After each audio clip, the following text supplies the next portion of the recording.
Apocalipse capítulo 13. Nós estamos expondo o livro de Apocalipse já há algum tempo. E chegamos no capítulo 13 e assim, algo horroroso sai da terra, né? Sai do mar, depois da terra, do abismo. E nós vamos falar isso hoje, né? Uma adoração que precisa ser racional. Então, a aplicação hoje do texto é que nós precisamos entender e visualizar que a adoração precisa ser de forma racional. Tá bom? Vamos orar pedindo a direção de Deus? Pai, nós louvamos o Teu nome e adoramos ao Senhor. Obrigado, Deus, por tudo que o Senhor tem feito nas nossas vidas, por quem o Senhor é, e por aquilo, ó Pai, que o Senhor permitiu que vivêssemos até aqui. Nesse tempo de adoração, nesse tempo de louvor, nesse tempo, ó Deus, de compartilhar durante o tempo de oração, mas nesse momento clamamos ao Senhor, que o Senhor fale aos nossos corações através da Tua palavra e me use como instrumento nas Tuas mãos a transmitir aquilo que o Teu Espírito quer que o Teu povo aprenda e aplique nas suas vidas. Que o Senhor tenha liberdade no Teu Espírito em falar de forma pessoal e particular com cada um. E que em tudo que for realizado aqui seja para a Tua glória e somente para a Tua glória. Em nome de Jesus. Amém. Apocalipse capítulo 13. A palavra de Deus nos diz: vi uma besta que saía do mar. Tinha 10 chifres e 7 cabeças, com 10 coroas, uma sobre cada chifre, e em cada cabeça um nome de blasfêmia. A besta que vi era semelhante a um leopardo, mas tinha pés como de urso e boca como a de leão. O dragão deu à besta o seu poder, o seu trono e grande autoridade. Uma das cabeças da besta parecia ter sofrido um ferimento mortal, mas o ferimento mortal foi curado. O mundo todo ficou maravilhado e seguiu a besta. Adoraram o dragão que tinha dado autoridade à besta. E também adoraram a besta, dizendo: quem é como a besta? Quem pode guerrear contra ela? A besta foi dada uma boca para falar palavras arrogantes e blasfemas, e lhe foi dada autoridade para agir durante 42 meses. Ela abriu a boca para blasfemar contra Deus e amaldiçoar o seu nome e o seu tabernáculo, os que habitam nos céus.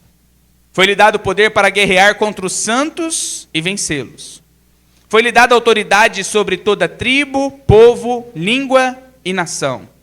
Todos os habitantes da terra adorarão a besta, a saber, todos aqueles que não tiveram seus nomes escritos no livro da vida do Cordeiro que foi morto desde a criação do mundo.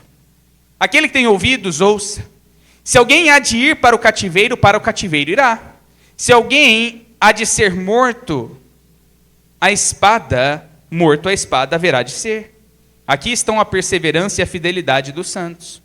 Então vi outra besta que saía da terra, com 2 chifres como cordeiro, mas que falava como dragão.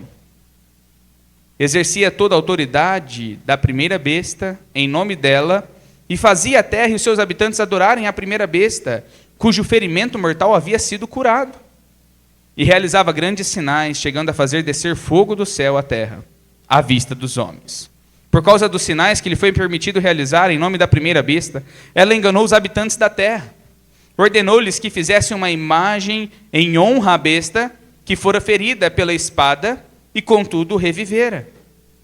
Foi-lhe dado o poder para dar fôlego à imagem da primeira besta, de modo que ela podia falar e fazer que fossem mortos todos os que se recusassem a adorar a imagem.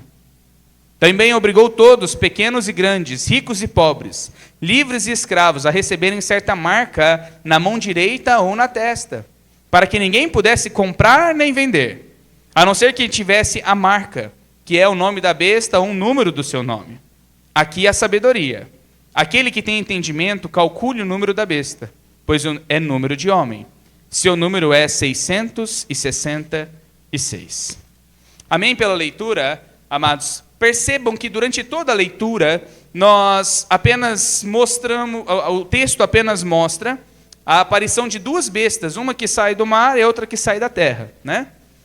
Mas você que talvez esteja nos visitando pela primeira vez e fala, mas que besta é essa, né? O que Apocalipse está falando? O livro de Apocalipse não é um livro de terror, por favor. Quando você ouve falar bestas e animais, é um livro de trazer encorajamento e trazer fidelidade ao povo de Deus. Agora, que vão se levantar instrumentos do diabo para atrapalhar a execução da missão e da obra de Deus, sem dúvida nenhuma. Nesse período que nós acabamos de ler o texto, a igreja de Jesus, que conheceu e foi redimida pelo sangue do Cordeiro, já foi arrebatada. E Deus agora volta a tratar diretamente e especificamente com Israel. E nesse tempo que ele trabalha com Israel, que é o primeiro povo que ele escolheu, desde do Antigo Testamento, ele volta a trabalhar, nós vamos ficar atentos durante todo o livro de Apocalipse a respeito ao Antigo Testamento, para poder entender completamente tudo aquilo que é falado. Agora, são 7 trombetas tocadas. Na 7ª trombeta é a volta de Jesus. Mas da 6ª, 7ª trombeta, vários acontecimentos vão acontecer. E nós estamos nesse meio caminho. Nós estamos no meio do caminho, onde a 6ª trombeta já foi tocada, a humanidade está aguardando a 7ª trombeta ser tocada. Tudo isso vai acontecer no futuro. Então, nesse meio do caminho, vai se levantar uma besta do meio do mar. Agora, o que é do meio do mar?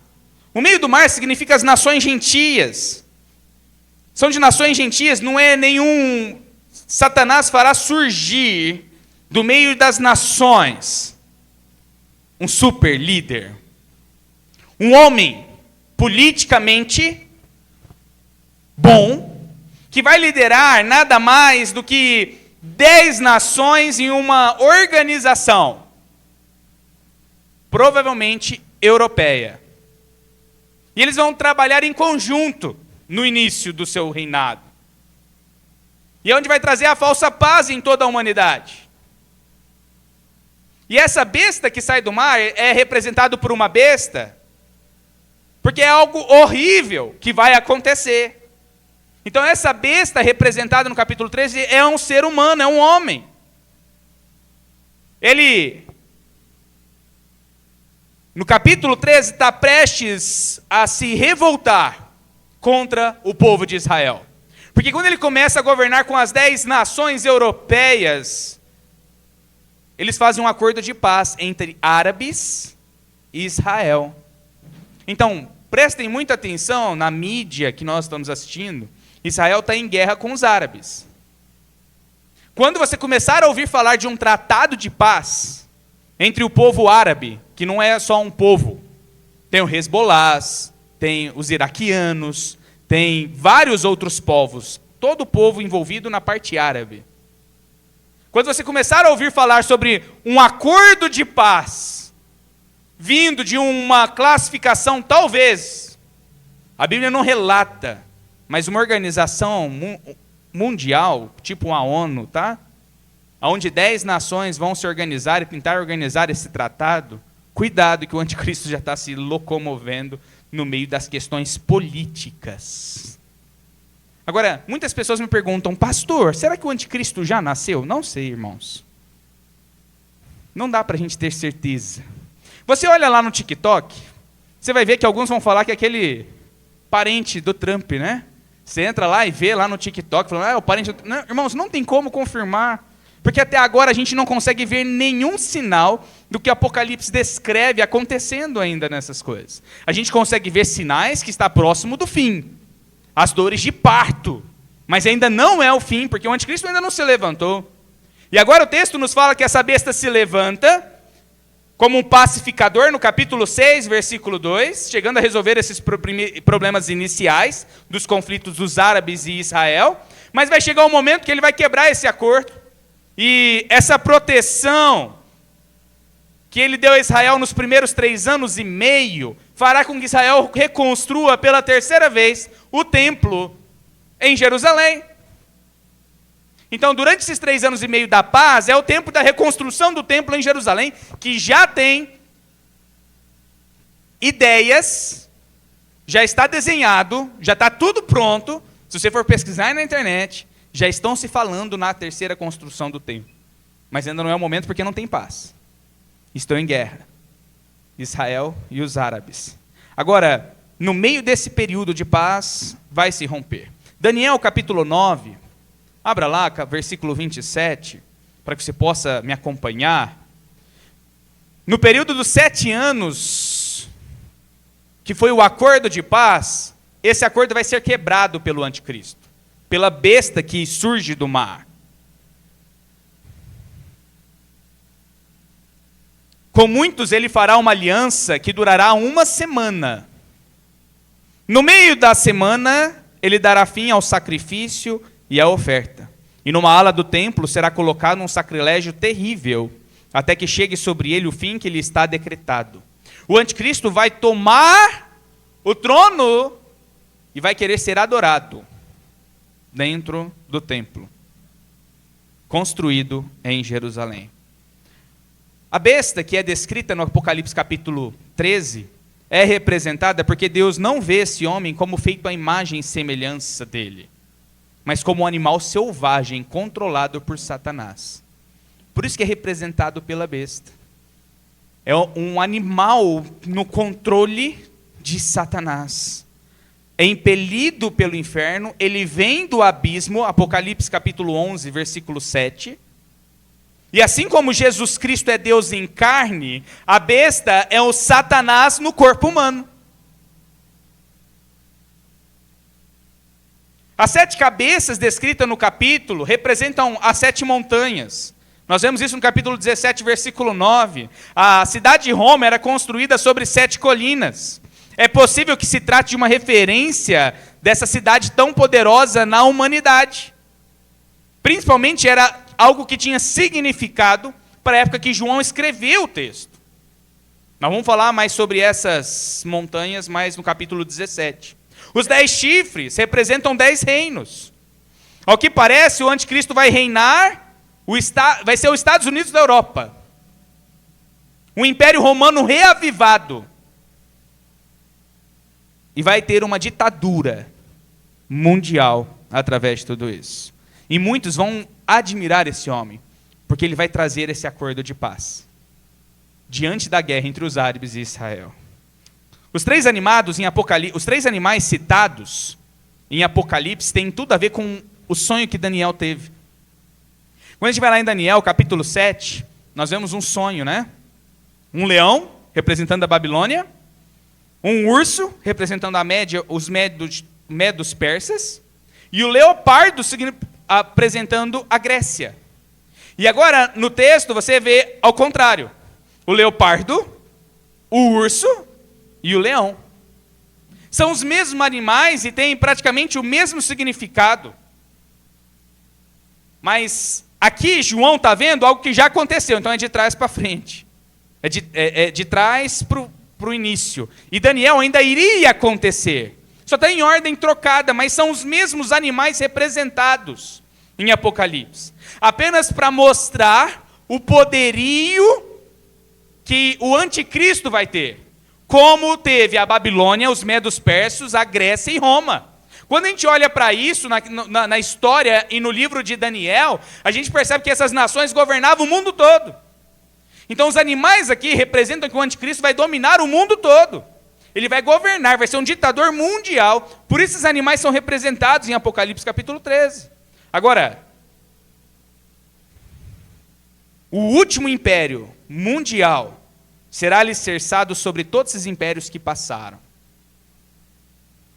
Por isso a descrição desses animais. Agora, o mundo vai estar aterrorizado e vai se espantar com o poder do anticristo. Porque a sua fama vai ser internacional. Se ele tivesse hoje levantado, gente, ele seria o cara. Seria o cara que é reconhecido por todo mundo. E que todo mundo ama ele. Tudo porque ele conseguiu o tratado de paz. Ele vai conquistar a humanidade nesses 3 anos e meio. E quando ele começar os outros 42 meses que o texto fala que ele vai ter poder e autoridade em todo mundo, essa autoridade é dada a ele. Não é que vem dele. É diferente completamente de Jesus. Nós vimos hoje de manhã, em Mateus capítulo 28, verso 18, Jesus lhe disse: toda a autoridade me foi dada nos céus e na terra. E agora o texto fala que a autoridade foi dada por anticristo, foi outorgada a ele para liderar toda a questão política da época, que ainda vai acontecer. Agora, o anticristo, que é a besta, é um dos 7 reis, mas também é o 8º. Nós vamos ver isso no capítulo 17, não vou entrar em detalhes. Agora, o mundo vai ficar maravilhado. O mundo vai ficar maravilhado com esse homem, porque esse homem vai ser ferido de morte. Ferido à espada, o versículo nos fala. E vai voltar à vida. Alguns acreditam que é uma ferida mortal, e ele vai morrer realmente. E ele vai ressuscitar. Agora eu te pergunto, será que Satanás tem poder para ressuscitar homens dos mortos? Mas nesse momento, não sabemos se é uma ressurreição ou se é apenas uma cura de uma enfermidade mortal. Mas Satanás vai dar poder ao segunda besta para fazer uma imagem, falar e matar. Esse homem vai ser adorado. E sabe como que ele vai conseguir a admiração de todo mundo? Com as palavras. O texto fala que com palavras de blasfemas, na boca dele tem palavras de blasfemas. Foi dada autoridade para ele. E ele vai falar palavras contra os céus e contra os servos de Deus. Ele vai conquistar o mundo pelas palavras, vai ser um orador ótimo. Vai ser um cara que fala bem. Um cara que sabe conquistar as pessoas com o dialeto dele.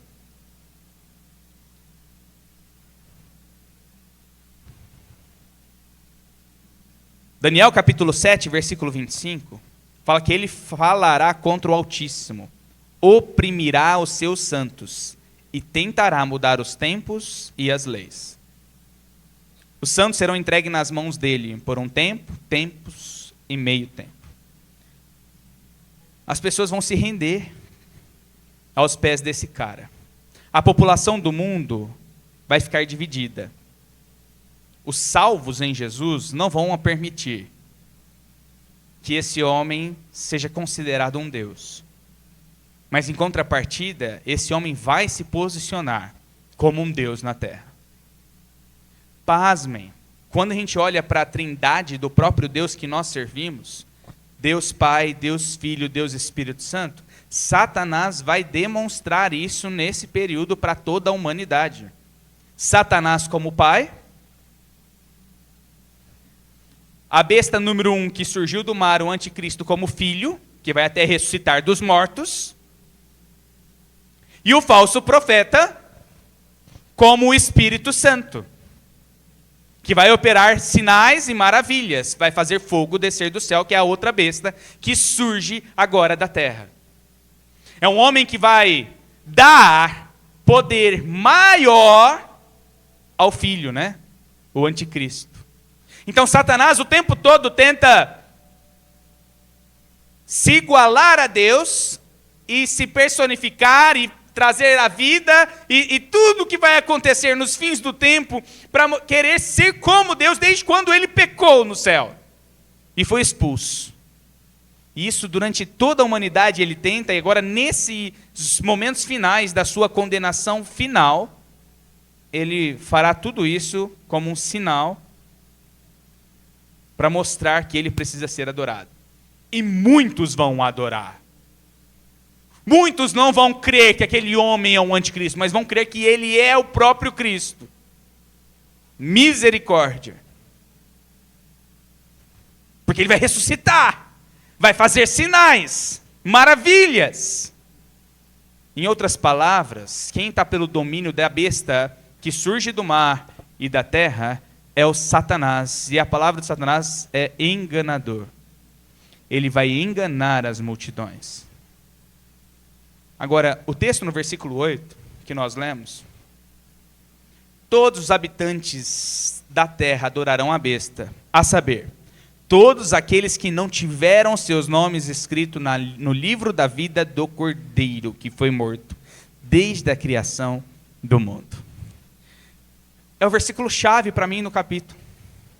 Irmãos, Satanás tenta enganar a mente do ser humano. Tenta criar ilusões e permitir que a nossa adoração, a nossa admiração, a nossa satisfação, o nosso desejo, seja naquilo que ele artimanha como um mestre da enganação.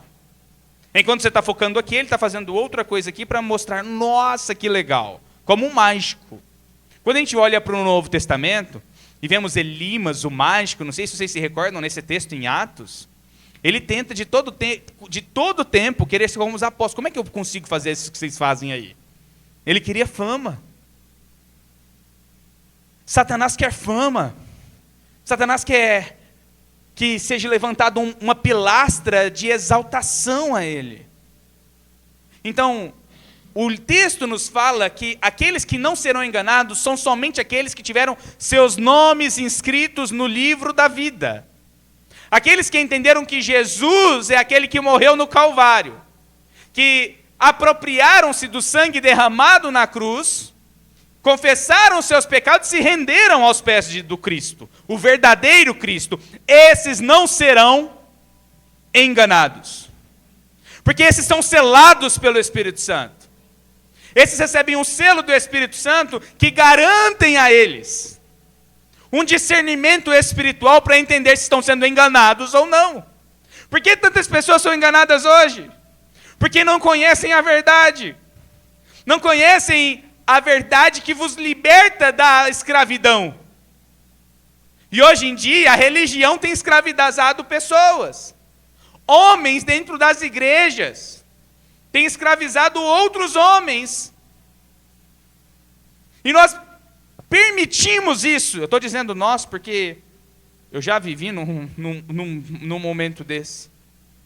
E nós nos permitimos a nos submetermos àquilo que é falado, porque fala bonito.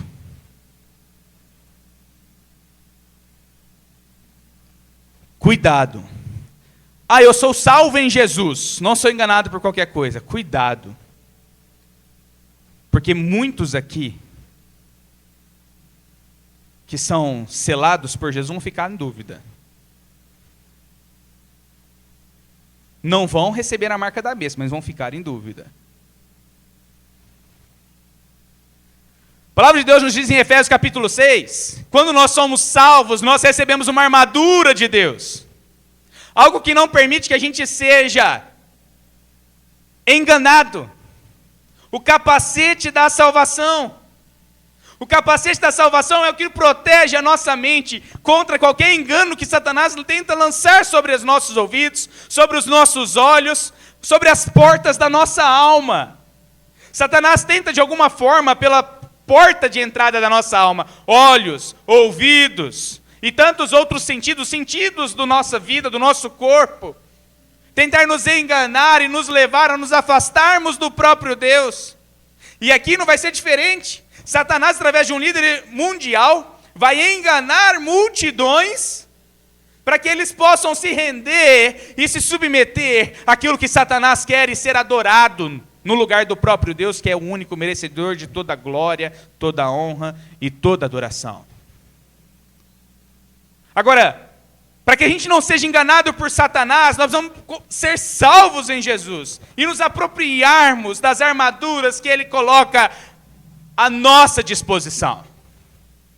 O capacete da salvação é o mais importante, que vai proteger a nossa mente contra esses ataques que Satanás tenta colocar nas nossas vidas. E a única forma de nós recebermos esse capacete, irmãos, é nos rendendo aos pés de Jesus e entendendo que pela fé naquilo que Ele realizou no Calvário, só isso é suficiente para transformar e renovar a minha mente e permitir que Ele pastoreie o meu coração, a minha mente. Provérbios 4:23, acima de tudo que se deve guardar, guarda o teu coração, porque dele procedem as fontes da vida.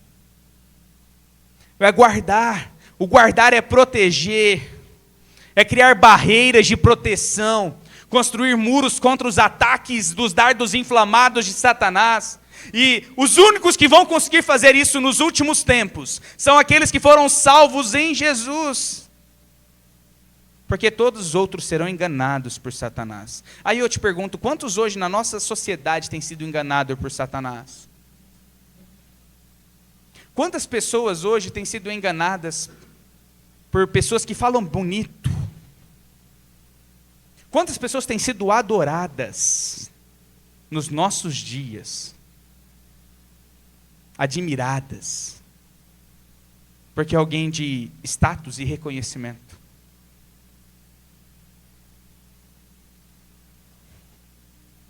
Quando a gente olha para o Apocalipse, irmãos, a gente consegue aplicar ele para as nossas vidas hoje.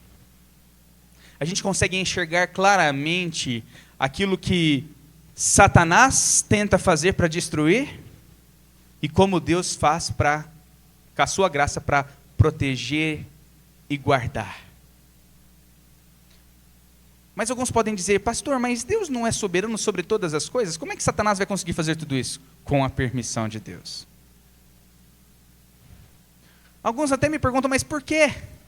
Já me perguntaram, pastor, por que Deus dá essa permissão para Satanás? Porque o homem não reconhece ele como Salvador. E ele os permite a serem enganados pelas suas próprias mentes. Já que vocês não creram em mim, são levados. Romanos fala isso. Deixados ser levados pela sua própria mente, pela sua própria vontade, pelos seus próprios desejos, porque não reconheceram Deus como o verdadeiro Deus. Essa é a consequência. Romanos 1:21, porque tendo conhecimento de Deus, não glorificaram como Deus. Antes, se tornaram nulos em seus próprios raciocínios, obedecendo um coração que se tornou insensato. Podem até ter conhecimento do próprio Deus, irmãos.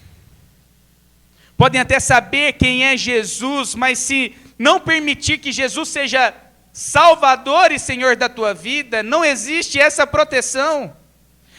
Nas células nós estamos trabalhando a imersão, parte básica da igreja, e lá num dos versículos que pergunta, né, na tarefa que a gente tem que fazer nas células, bem interessante, se você não participa, te convido a participar. Tem uma pergunta que chama muita atenção, né?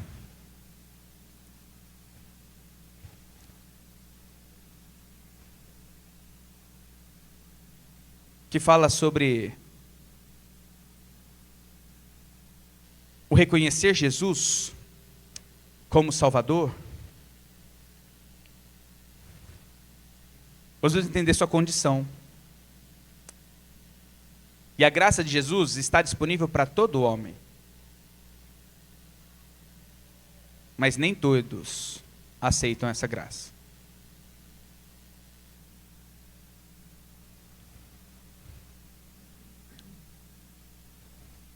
Voltando para o texto, convido a participar. Não vou ficar falando da célula não, porque eu tenho muita coisa para tratar aqui. Uma vez Satanás não consegue aquilo que ele quer no céu, e ele é expulso do céu, nós vimos semana passada, quando Deus está recompensando os santos, Satanás vai tentar acusá-los nesse tempo, e vai haver uma guerra no céu, onde o arcanjo Miguel e outro anjo lutam contra Satanás, e realmente expulsa Satanás da presença do Senhor, e ele não chega mais na presença do Senhor a partir dali. A morada dele não é de lá, mas ele tem acesso para acusar os santos diante de Deus ainda hoje. Mas vai chegar um momento que isso não vai acontecer mais. Quando houver as bodas do Cordeiro, Satanás vai estar lá para acusar, enquanto Jesus vai estar ali para absolver. E ele vai ser expulso. E por causa dessa expulsão, ele vai tentar assumir o controle do templo na cidade em Jerusalém. Pelo poder de Satanás, o falso profeta vai realizar sinais, maravilhas, e a besta que é o falso profeta vai se justificar com o sinal, aquilo que Deus está fazendo com as duas testemunhas. As duas testemunhas que são ressuscitadas e elevadas aos céus para um arrebatamento, que nós vimos isso no capítulo 11, assim que isso acontecer, Satanás vai tentar falar, aconteceu isso, todo mundo viu com os olhos. Então deixa eu mostrar que eu também consigo fazer. Aí ele vai fazer a imagem se levantar. A imagem falar. Aquilo foi construído pelo próprio homem ter vida. Agora, que imagem é essa, irmãos? Vai saber se é um robô, vai saber o que vai ser. Graças a Deus, eu não vou estar aqui. Eu vou estar no casamento, lá com Jesus, nas bodas do Cordeiro. E você? Tem certeza onde você vai estar? Amado, nossa, só 3. Amém. Glória a Deus. Oh, glória, sabe? 3 pessoas têm certeza da salvação. Quantos vão estar lá nas bodas? Ah, que bom. Glória a Deus. Que bênção, né? Amados, a marca da besta, Satanás vai ser perspicaz, vai perceber que o povo está sendo enganado, mas tem gente ali ainda trabalhando, né? No momento da grande tribulação, aonde o evangelho vai ser pregado, vai ser testemunhado. Então ele vai atingir no bolso. E atingiu no bolso do povo, o povo fica com medo. Dá 3 passos para trás, 4.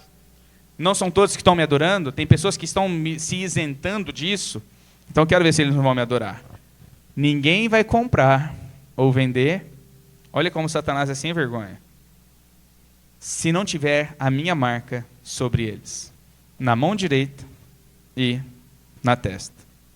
Se não tiver a marca, não vai poder mexer com negócios financeiros nesse momento.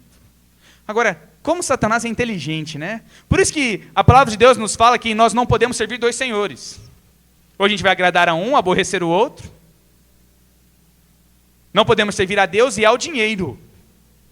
Porque quando se trata de dinheiro e fala do bolso das pessoas, as pessoas dão passos para trás. Com medo, Mas o diabo aqui, representado pelo anticristo, vai se levantar e permitir que ninguém compra ou venda se não tiver a marca da besta. E a marca da besta, para aqueles que são inteligentes, né, e têm sabedoria, vão entender que é o 666. Por que o 666? Porque é número de homem. É o número do homem.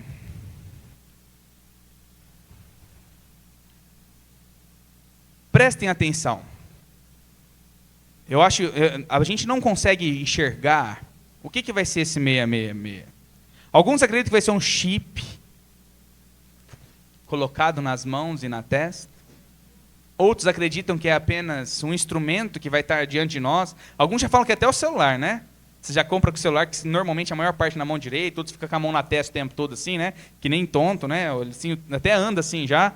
Alguns acreditam que sejam isso. Irmãos, não sei o que é.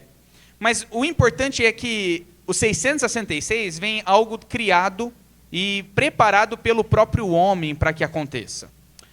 Quando a gente olha para o 666, a gente enxerga que é a 6ª letra do alfabeto grego. É o www. Quando a gente olha para... Quando a internet foi criada, né, tem a ver com tecnologia, irmãos. Então, o 666... Quando a gente vê a 6ª letra do alfabeto grego é o www. Então, quando você vai entrar numa página, é www. Quando a gente olha um código de barras, você pode ir lá pegar um código de barras e pegar. Tem 3 fileirinhas que são maiores do que todo código de barras. Cada uma daquelas maiores representa o número 6. 6, 6, 6. Então, a gente não sabe o que é. A gente só entende que o código de barras é usado para compra e venda. E a tecnologia também. Agora, o que vai ser usado nos últimos tempos? Satanás vai usar algo que o homem vai preparar, desenhar, para que sem aquilo não possamos comprar ou vender. Agora, meus amados, tudo isso não é apenas para a gente ficar com medo da marca em si, até porque a igreja de Jesus não vai estar aqui, nós cremos nisso, mas é para enxergar que nós não podemos nos amoldar aos padrões desse mundo. Não podemos viver no mundo em que Satanás governa. Ele é conhecido hoje pelas Escrituras, pelo príncipe deste mundo. Nós não podemos nos amoldar. Precisamos ser diferentes. Não podemos viver como todas as outras pessoas, ou sendo levados por aquilo que o diabo e Satanás têm tentado levar a humanidade para a perdição eterna.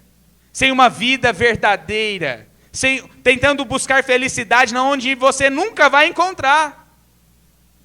Tem pessoas que põem a felicidade em pessoas, mas pessoas partem, vão embora, morrem, e aí acabou a felicidade. Tem pessoas que põem felicidade em tantas outras coisas, mas tudo isso é passageiro. A única coisa que não é passageiro, irmãos, é a vida eterna em Cristo Jesus. Todo o resto passa. Agora, 1 João capítulo 2, verso 15 e o verso 16, o mesmo autor de Apocalipse escreve essa carta.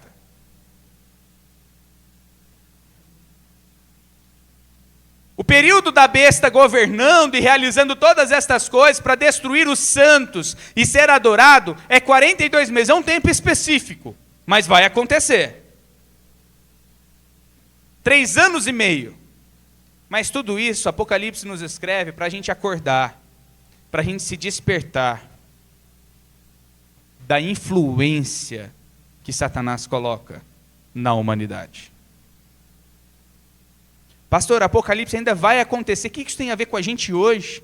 É para a gente tomar cuidado com as influências que ele tem colocado nas nossas mentes, ou tentado levar toda a humanidade a viver e seguir um caminho da perdição.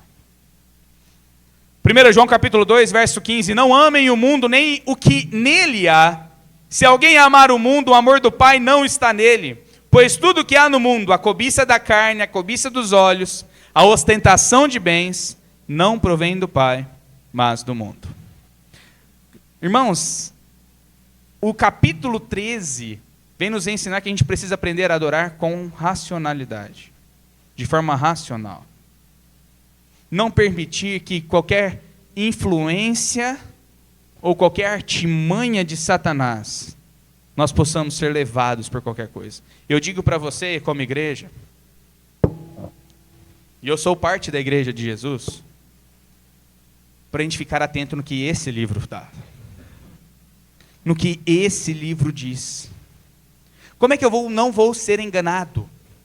Como é que eu não vou permitir que as influências satânicas deste mundo permitam que eu saia do trilho que Jesus me colocou? A resposta está aqui. É você pegar esse livro e mergulhar nele. Não só no domingo, quando o pastor vem aqui, ou alguém vem e prega a palavra, mas durante o dia a dia, você pegar e ler o livro. Meditar nele todos os dias da tua vida. E aí sim você vai ter uma vida próspera e não vai permitir que influências externas, até motivadas pelo próprio diabo, influenciem a tua vida. A proteção é do próprio Deus, porque Jesus, o único que pode proteger a minha mente, que pode fazer com que o capacete da salvação esteja sobre a minha cabeça, é o próprio Cristo, porque Ele é o pastor. Por isso que Salmo 23 fala, o Senhor é o pastor que cuida, o pastor que protege, é o pastor que cuida da nossa mente, é Jesus, irmãos. Essa proteção que nós precisamos moldar a nossa mente, os nossos olhos, dessas influências que Satanás tem tentado colocar. É tanta coisa gostosa aos olhos, é tanta coisa boa que os nossos amigos lá fora influenciam.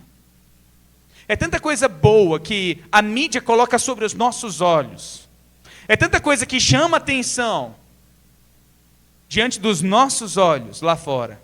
E muitas vezes os nossos olhos estão tão focados com as coisas lá e nos esquecemos daquilo que nos traz vida, que é a própria palavra. E aí nós começamos a enxergar que estamos vivendo como se fôssemos robôs.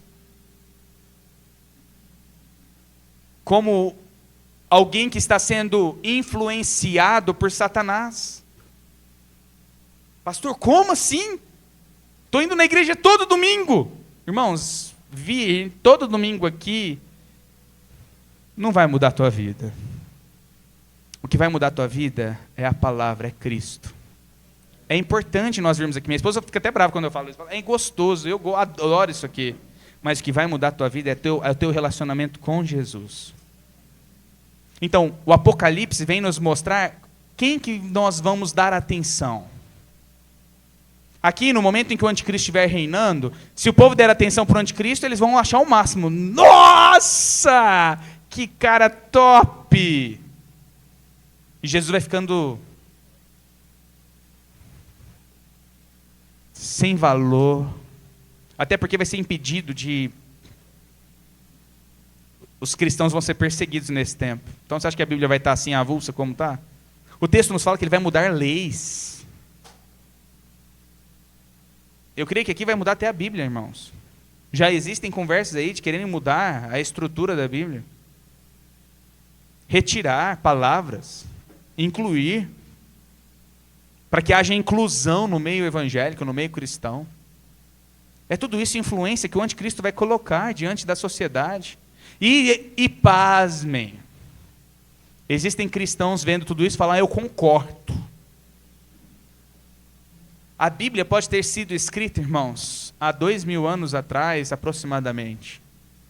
Mas ela ainda é real e factível para toda geração.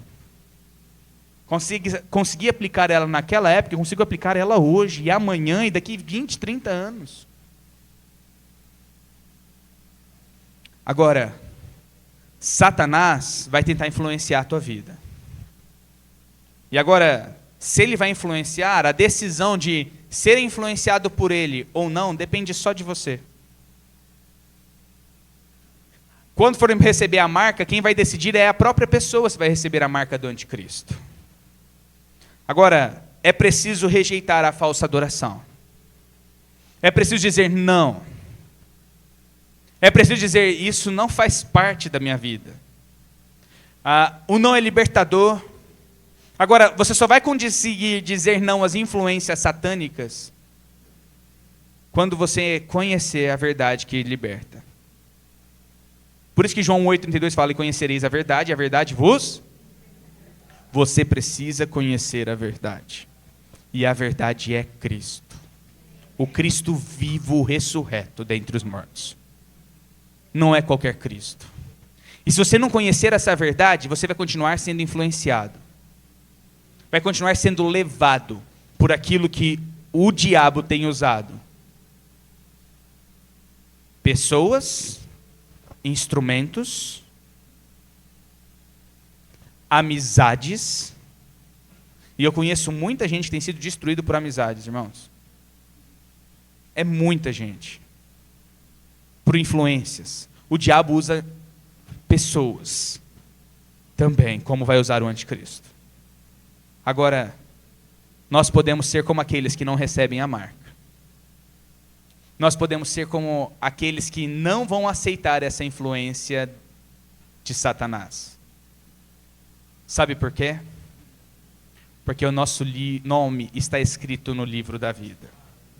Porque o sangue de Jesus e o crer em Cristo pela fé faz com que o nosso nome seja escrito. E não existe borracha espiritual, irmãos, que apague o nosso nome desse livro. E nós damos glória por isso, porque se eu criei em Jesus e um dia entreguei minha vida para Cristo, existe garantia real que o meu nome está escrito nesse livro e que nada apaga ele. Não é, eu posso errar, eu posso falhar, eu posso até não ser quem eu gostaria que eu fosse, mas meu nome está escrito lá. Não pelo que eu fiz, mas por aquilo que Jesus fez por mim na cruz do Calvário. E você pode ter o seu nome escrito lá. Se você ainda não tem seu nome escrito no livro da vida, que são os únicos que não vão ser influenciados por influência do anticristo, do próprio Satanás, eu te convido a querer seguir Jesus, dar esse passo e falar, eu quero seguir Jesus, eu quero ter o meu nome escrito no livro da vida, para que o meu nome nunca mais se apague daquele livro.